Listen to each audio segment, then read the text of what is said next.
नमस्कार साथियों, मैं राहुल उपाध्याय आपका अपने YouTube चैनल पर स्वागत करता हूं। तो दोस्तों, जैसे कि आपको पता है कि कल हमने अपने इस चैनल पे बायोलॉजी शुरू करी है शुरू से, जिसमें हम आपको पूरा चैप्टर और उससे संबंधित जितने भी क्वेश्चन बनते हैं पेपर में वो सारे डिस्कस करेंगे। तो यहाँ पर आज इसका पहला चैप्टर है पोषण, जिसे हम इंग्लिश में बोलते हैं न्यूट्रिशन। पहला चैप्टर आपके सामने लेकर आया हूँ दोस्तों। तो यहाँ पर बहुत आसानी से समझेंगे, है ना। और फिर इससे संबंधित प्रश्न भी करेंगे, किस किस तरीके से प्रश्न इस चैप्टर से पूछे जाते हैं। ठीक है, तो यहाँ पर देखते हैं न्यूट्रिशन या पोषण किसे कहते हैं। ऐसे पोषक तत्व जो शरीर की वृद्धि करने में मदद करते हैं वे क्या कहलाते हैं? पोषण कहलाते हैं। ठीक है दोस्तों, तो जो शरीर की वृद्धि करते हैं, जैसे मैंने यहाँ पर एक आप देख रहे हो कि यहाँ पर ये कुछ चित्र लिए हैं, एक तरीके से सब्जियाँ हैं यहाँ। ठीक है, तो इनसे हमें क्या मिलता है? न्यूट्रिशन मिलता है, न्यूट्रिशन मिलता है। तो ताकि आप देखो, चित्र इसलिए लिए गए हैं ताकि आप आसानी से समझ सको। तो वो चीज़ें हैं जिसे खाने से हमारे शरीर की वृद्धि होती है, तो वो पोषक तत्व कहलाते हैं। अब इन्हें हम शरीर के ईंधन पदार्थ भी कहते हैं, यानी कि ये शरीर को क्या करते हैं? शरीर की वृद्धि करने में मदद करते हैं, तो इन्हें ईंधन पदार्थ भी कहते हैं। इसमें ईंधन पदार्थ में कौन कौन सी चीज़ें आ जाएंगी? तो जैसे आपका कार्बोहाइड्रेट हो गया, कार्बोहाइड्रेट हो जाएगा, वसा हो गया। कार्बोहाइड्रेट किसे कहते हैं? एक तरीके से आप इसे मीठा समझो, मीठा, या इसे हम शर्करा भी कहते हैं, शर्करा। ठीक है जी, शुगर है ये। वसा हो गया, वसा को इंग्लिश में बोलते हैं लिपिड्स। क्या कहते हैं इसको? हम लिपिड्स कहते हैं। इसके बाद में आपका प्रोटीन हो गया, जल है, विटामिन है, खनिज है, और कुछ इसमें रेशेदार पदार्थ हैं, रेशेदार पदार्थ। ठीक है, तो ये क्या होते हैं? ये हमारे ईंधन पदार्थ हैं जो हमारे शरीर की क्या करते हैं? वृद्धि करते हैं। इनको हमने 2 टाइप्स में बांट रखा है। इन्हें भी हमने 2 भागों में बांटा हुआ है। तो पहला है दीर्घ पोषक पदार्थ। दीर्घ पोषक पदार्थ, ये दीर्घ पोषक पदार्थ क्या होता है? जैसे आपका कार्बोहाइड्रेट हो गया, वसा हो गया, प्रोटीन हो गया, जल हो गया। दीर्घ को बोलते हैं दोस्तों बड़ा, जो बड़ी चीज़ है। जैसे हम कार्बोहाइड्रेट ज़्यादा खाएंगे तो हमारे शरीर पर दिखाई देगा, मतलब हम हेल्दी हो जाएंगे। वसा, प्रोटीन, अगर इन चीज़ों को ज़्यादा वो लेंगे तो हमारे शरीर पर ये चीज़ें दिखेंगी। जबकि लघु पोषक पदार्थ होते हैं, जैसे इसमें क्या जाते हैं? विटामिन आ जाते हैं, जो छोटी चीज़ें। लघु मतलब छोटी, माइक्रो। ठीक है, तो यहाँ पर खनिज हो गया, रेशेदार पदार्थ हो गया। तो ये चीज़ें हैं। तो हमने इसे 7 भागों को, 7 टाइप को और डिवाइड कर लिया 2 भागों में। 4 तो हमने ले लिए दीर्घ पोषक में, और लघु में ले लिए हमने 3। ठीक है, क्लियर है बात? इतनी समझ में आ गई होगी आपके। नेक्स्ट आगे हम बात करेंगे कार्बोहाइड्रेट की। ठीक है भाई, एक एक करके हम इसको कंप्लीट करेंगे। सबसे पहले हम दीर्घ पोषक पदार्थ पढ़ रहे हैं। दीर्घ पोषक पदार्थ में दोस्तों हम क्या पढ़ रहे हैं? सबसे पहले पढ़ेंगे हम कार्बोहाइड्रेट। कार्बोहाइड्रेट भी अक्सर आपकी परीक्षा में पूछे जाते हैं प्रश्न इससे। ठीक है, फिर वो डिस्कस करेंगे कि किस तरीके के इससे प्रश्न बनते हैं। तो सबसे पहले हम कार्बोहाइड्रेट को जानते हैं जी। कार्बोहाइड्रेट क्या है? देखो, बायोलॉजी में कुछ चीज़ें ऐसी होती हैं जो हिंदी और इंग्लिश में एक होती हैं। ठीक है, तो यहाँ पर अगर किसी मतलब कोई वर्ड में कोई प्रॉब्लम होगी, ठीक है, तो वो मैं इंग्लिश में आपको बता दूंगा। वैसे ज़्यादातर जो चीज़ें होती हैं इसमें बायोलॉजी में, वो इंग्लिश हिंदी दोनों में ही होती हैं। अब इंग्लिश और हिंदी एक ही चीज़ें होती है। यहाँ पर देखो, कार्बोहाइड्रेट को जान लेते हैं। कार्बोहाइड्रेट क्या होती है? एक शुगर है, या इसे हम शर्करा भी कहते हैं। कभी कभी आपको शर्करा लिखा मिल जाएगा। ठीक है, या इसे हम मीठा कह सकते हैं जी। ये मीठी चीज़ है, मीठा। कार्बोहाइड्रेट किससे मिलके बनता है? कार्बोहाइड्रेट देखो, कार्बन से, ऑक्सीजन से और हाइड्रोजन से, यानी कि हम इसे शॉर्ट में कह सकते हैं CHO। C से है कार्बन, H से है हाइड्रोजन और O से है ऑक्सीजन। इनका रेशो होता है 1:2:1। ये भी पेपर में पूछा गया है कि कार्बोहाइड्रेट में कार्बन, ऑक्सीजन और हाइड्रोजन का क्या है, मतलब कार्बन, हाइड्रोजन। देखो ये सीक्वेंस, थोड़ा सा यहाँ पे हाइड्रोजन आना था, यहाँ ऑक्सीजन आना था, तो ये सीक्वेंस है। तो 1:2:1 इसको आपको ध्यान रखना है कि ये होता है। फिर एक दूसरी चीज़ यहाँ पर देखो, ये भी पूछ ली जाती है कि कार्बोहाइड्रेट की इकाई क्या होती है। तो इकाई दोस्तों ये होती है सैकेराइड। सैकेराइड आपको ध्यान रखना है। आपसे पूछेगा कार्बोहाइड्रेट की यूनिट बताओ। इकाई को क्या कहते हैं? इंग्लिश में यूनिट कहते हैं। तो इसकी यूनिट क्या हो जाएगी सैकेराइड।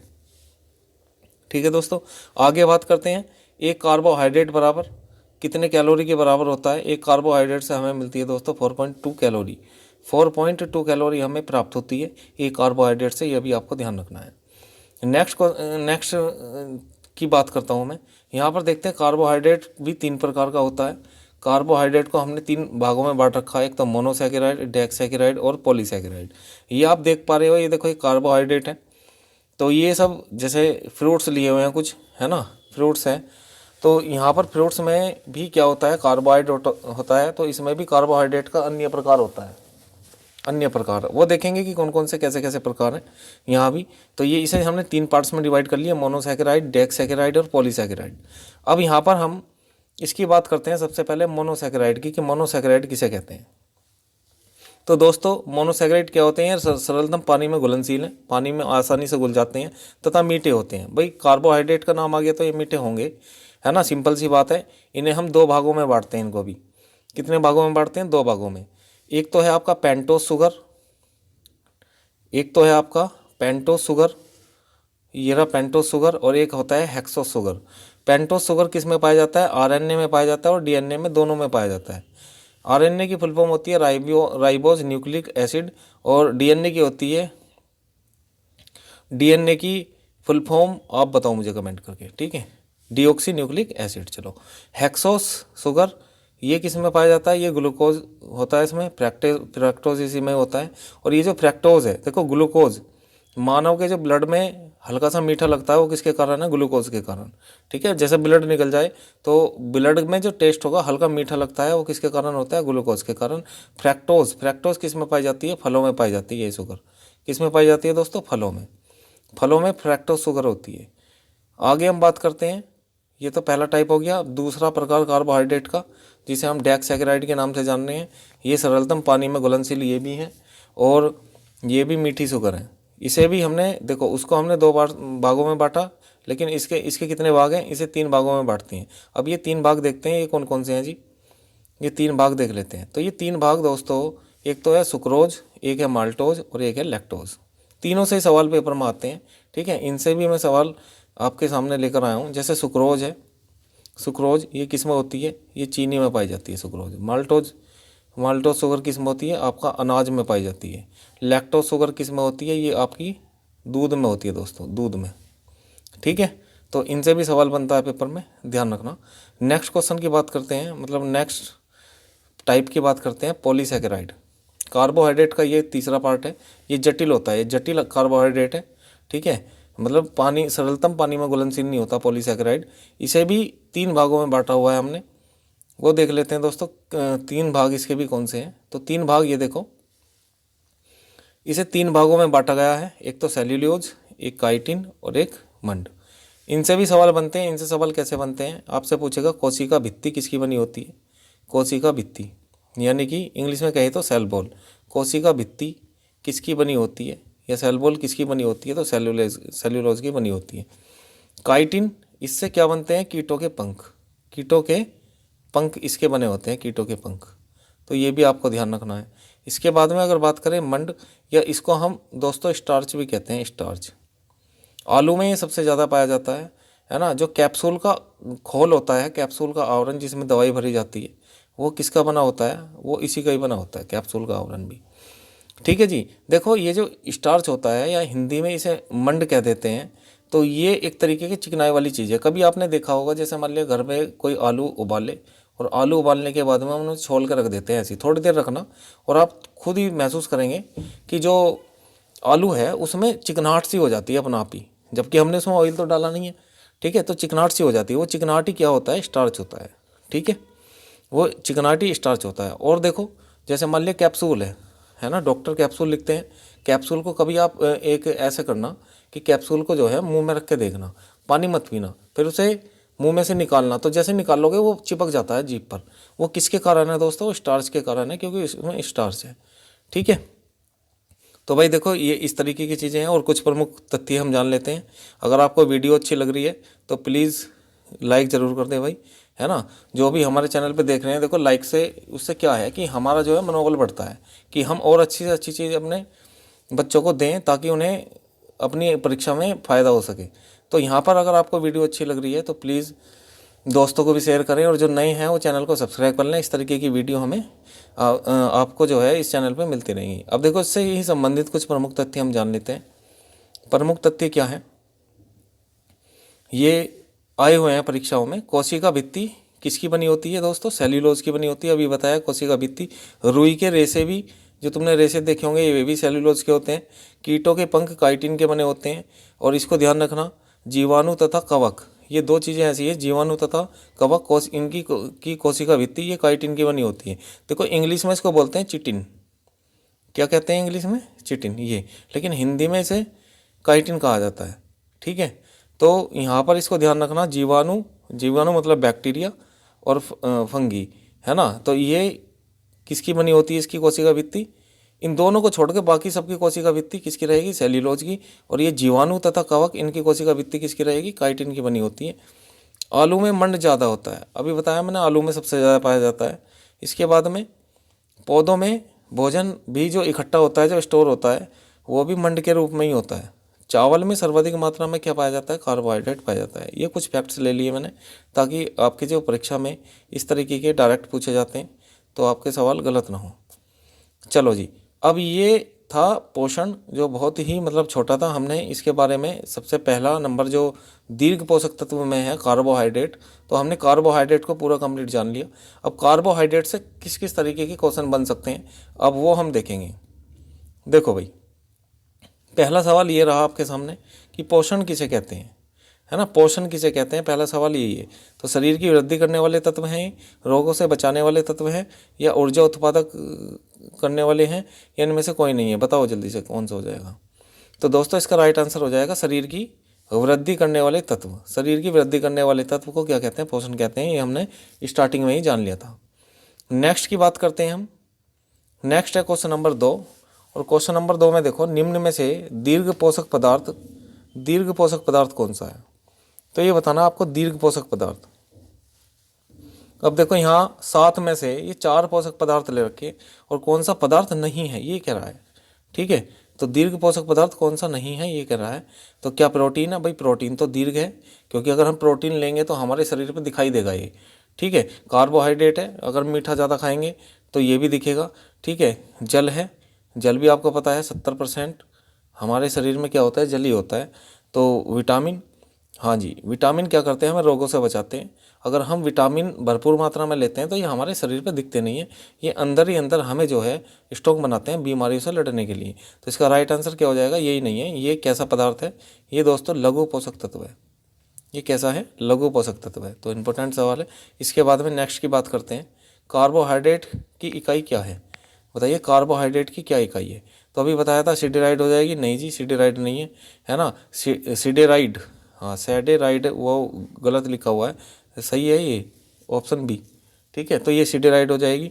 नेफ्रॉन नहीं, ये तो गुर्दे की कार्यात्मक इकाई है। स्टार्च अभी बताया आपको मैंने, ये कैप्सूल का आवरण इसका बना होता है। ठीक है, तो इसका राइट आंसर क्या हो जाएगा? Option B. नेक्स्ट क्वेश्चन की बात करते हैं, एक कार्बोहाइड्रेट में कितनी कैलोरी होती है? ये सवाल है आपके सामने। तो अभी डिस्कस किया था ये तो हमने, है ना। कितनी होती है? 4.2। सारे सवाल वे हैं जो पूछे जाते हैं कार्बोहाइड्रेट से। नेक्स्ट है, पेंटोस शुगर किस में पाई जाती है?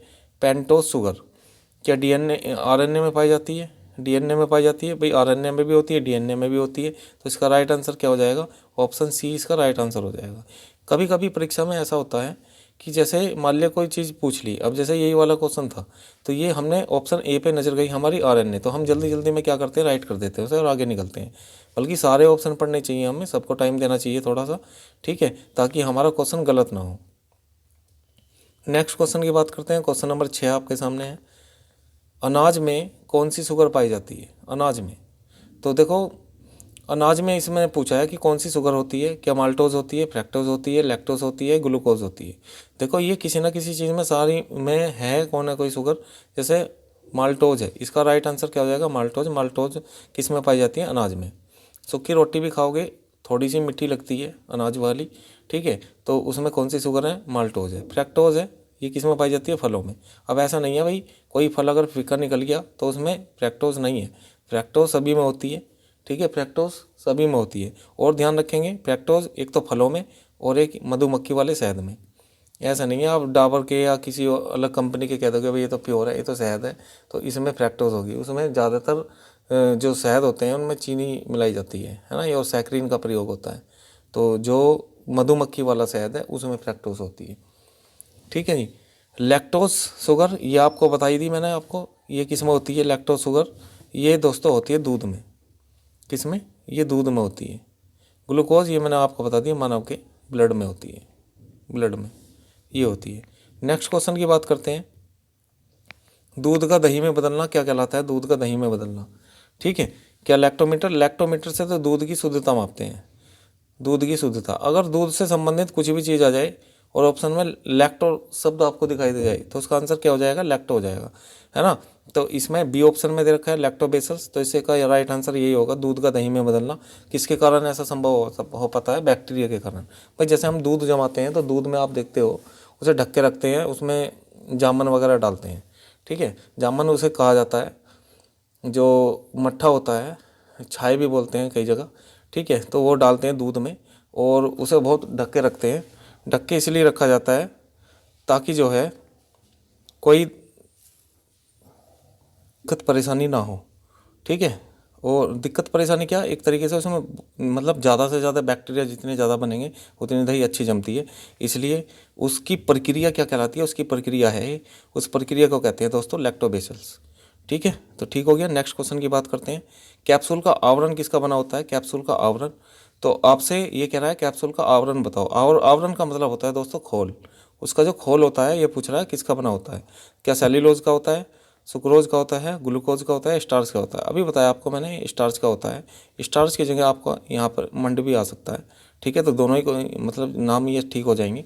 सेल्यूलोज कोशिका भित्ति रुई के रेशे इसके बने होते हैं। सुक्रोज किस में होती है? आपका चीनी में होती है, ये सुक्रोज पाई जाती है। ग्लूकोज किस में होती है? ब्लड में होती है। इसके बाद में नेक्स्ट क्वेश्चन की बात करते हैं, फलों में कौन सी शुगर होती है? देखो ये फिर पूछ लिया, फलों में शुगर होती है दोस्तों फ्रैक्टोज। ये लगातार आते हैं। दूध में शुगर कौन सी है? तो दूध में लैक्टोज है, ठीक है। माल्टोज अनाज में है। हेक्सोस के बारे में आपको बता ही दिया मैंने कि इसमें ये भी 2 टाइप्स का होता है, ये स्टार्टिंग वाला ही, ठीक है। नेक्स्ट क्वेश्चन की बात करते हैं, क्वेश्चन नंबर 10 है आपके सामने, कीटों के पंख किसके बने होते हैं? तो ये काइटिन के होते हैं, ये भी हमने डिस्कस किया है। सेल्यूलोज वही रुई के रेशे, कोशिका भित्ति, सुक्रोज चीनी में, तो ये होते हैं। तो ये इससे इस तरीके के 10 प्रश्न पूछे जाते हैं दोस्तों, तो बहुत ही ज़्यादा इंपॉर्टेंट है, जो आपकी परीक्षा के लिए मतलब काफ़ी लाभदायक होंगे। तो ये पहला ही चैप्टर है पोषण का, और पोषण का पूरा चैप्टर ये कंप्लीट नहीं हुआ है। पोषण का सिर्फ क्या हुआ है, कार्बोहाइड्रेट को हमने कंप्लीट करा है। ये जो 7 आपको मैं पोषक तत्व बता रहा हूँ कि कार्बोहाइड्रेट है, प्रोटीन है, वसा है, जल है, तो ये अपने आप में एक तरीके के चैप्टर हैं। तो ये थोड़ा बड़ा चैप्टर है और बाकी छोटे छोटे हैं। किसी को मैं मतलब एक साथ 2 भी ले लेंगे, 2-3 भी, तो ये एक इसको मतलब हम जल्दी कंप्लीट कर लेंगे वीडियो के माध्यम से। और जिस तरीके के भी क्वेश्चन बनते हैं वो मैं आपके सामने लेकर आऊँगा, ठीक है। तो अपने हाथ से नोट्स बनाएं और इसे जो है याद करें, इसका तभी बेनिफिट होगा, ये मैं गारंटी, ये मतलब मैं आपसे मैं कहता हूँ कि अगर आपने ये चीज़ें याद कर ली और फिर क्वेश्चन लगा के देखना, क्वेश्चन गलत नहीं होगा, ये मेरा दावा है, ठीक है। तो अगर आपको वीडियो अच्छी लगी है तो प्लीज़ लाइक करें, दोस्तों को शेयर करें। धन्यवाद। जय हिंद।